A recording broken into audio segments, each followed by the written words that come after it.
How to Train Your Dragon is the live-action remake of the original animated movie of the same name. And I'm going to get a little controversial today, if I may. Welcome back into another movie review. If you love movies as much as I do, make sure you hit that subscribe button. A lot more reviews coming the rest of the year. So I'm just going to be frank and tell you up front.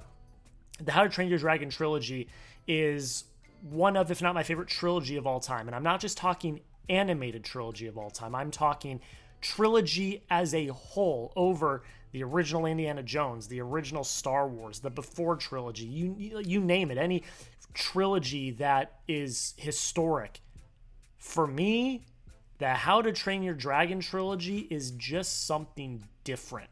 So I was incredibly skeptical, very nervous to see how they executed this live-action retelling, because as we know, we live in a world where there are so many live-action remakes that feel dull, soulless, and we leave the theater questioning why this even needed to be made. Did this movie need to be made? The answer is probably no. But this is by far one of the most accurately depicted, one of the most soulful, and one of the most lived-in live-action remakes I think I've ever seen. It's directed by the same director that did the original trilogy of How to Train Your Dragon movies, and you can tell that the love and the care is there from start to finish. I think the technical here is fantastic. The set design and costume design is second to none. You feel like you are truly being transported to Berk, and I absolutely loved that. I think that the visual effects, which is something that I'm sure most people will be talking about this movie, are flawless. I think the dragon design is great. It is seamless in the world that they are in, and you never feel like you are watching visual effects, which is what their job is supposed to be.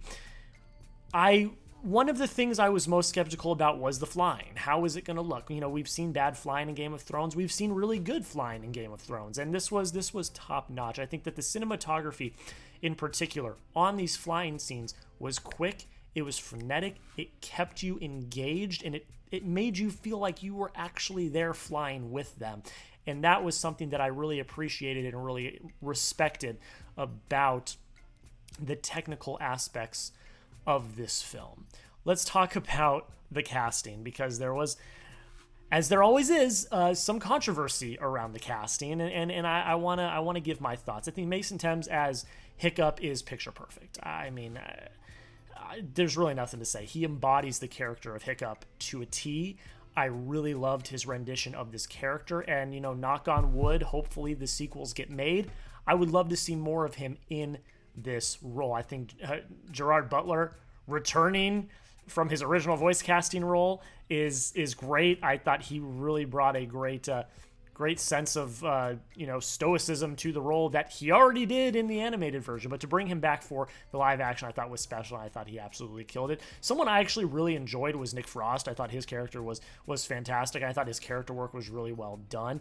And you know, you've got the motley crew of all the kids or youngins that I think all played their roles really well. I really liked what they brought to the film. But let's talk about Nico Parker, because that is the controversy around this movie. That was what stirred up the most drama around this movie. And I have two things I want to say about Nico Parker, her casting, and her rendition of Astrid.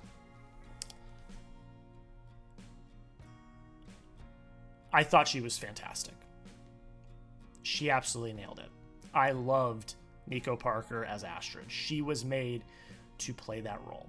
So all of you racist POSs, and you know who you are, that got mad over her not looking historically accurate. Guys, this is a movie about dragons. Get over yourselves.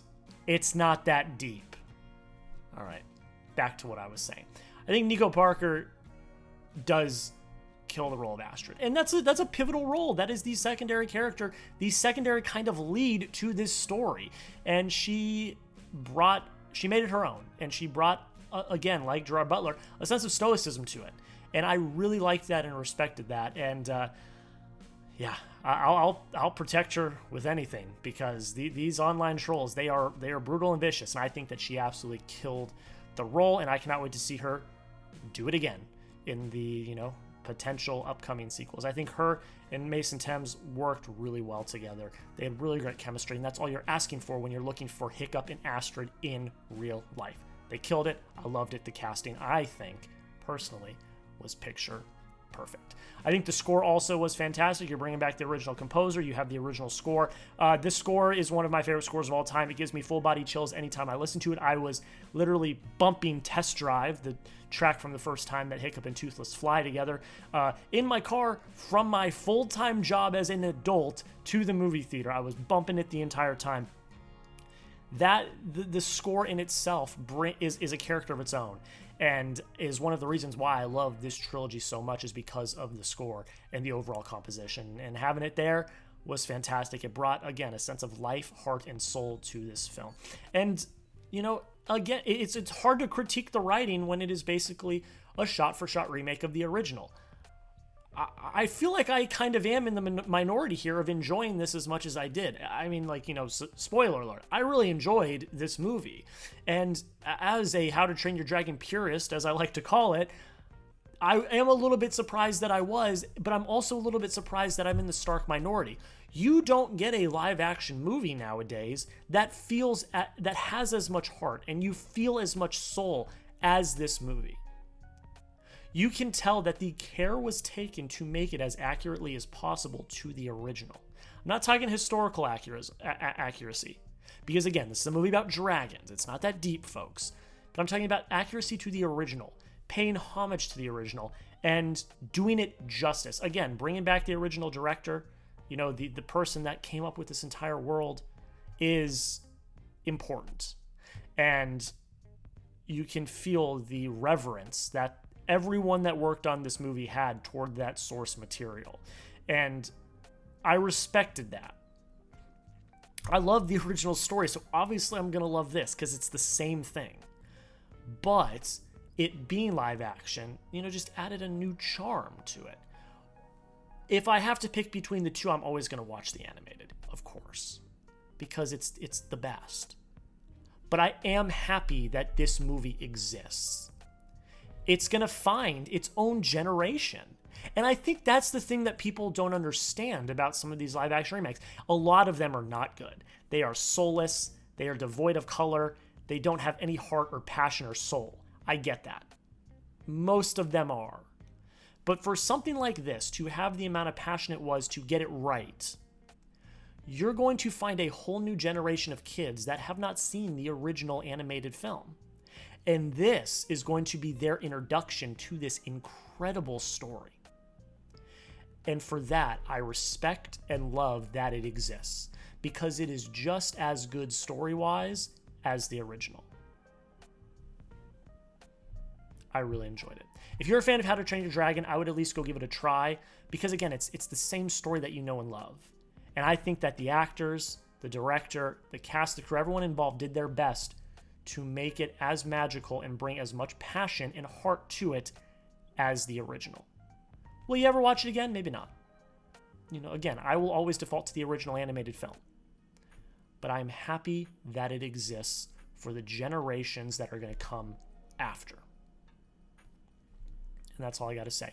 I give How to Train Your Dragon an 85 out of 100. That's a B grade for me. I would highly recommend it. Go see it in a theater. The lifelike flying sequences are fantastic. You'll never forget them. You'll never forget them. Excuse me. They swept me off my feet, and I absolutely loved them.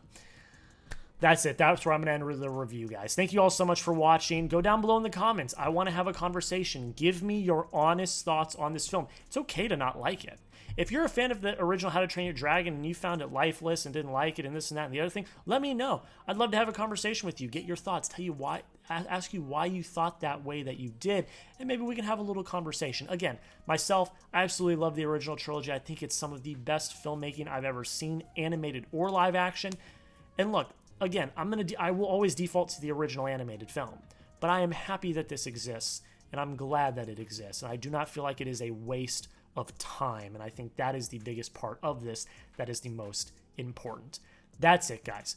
Thank you all so much for watching. I really appreciate you taking the time to watch my review. I know there's hundreds of reviews around this movie out there on YouTube, but the fact that you took the time to watch mine, I really, really do appreciate that. Again, I love this franchise. It's one of my favorite franchises of all time. So to be able to see it in live action and give a review is something special. Thank you all so much for watching. Make sure you hit that subscribe button. Once again, we're going to have a lot more movie reviews coming out over the next few months with the summer blockbuster season in full effect. Follow me on social media. That'll also be down in the description. Thank you so much for watching, and until next time, we'll see you in the next video.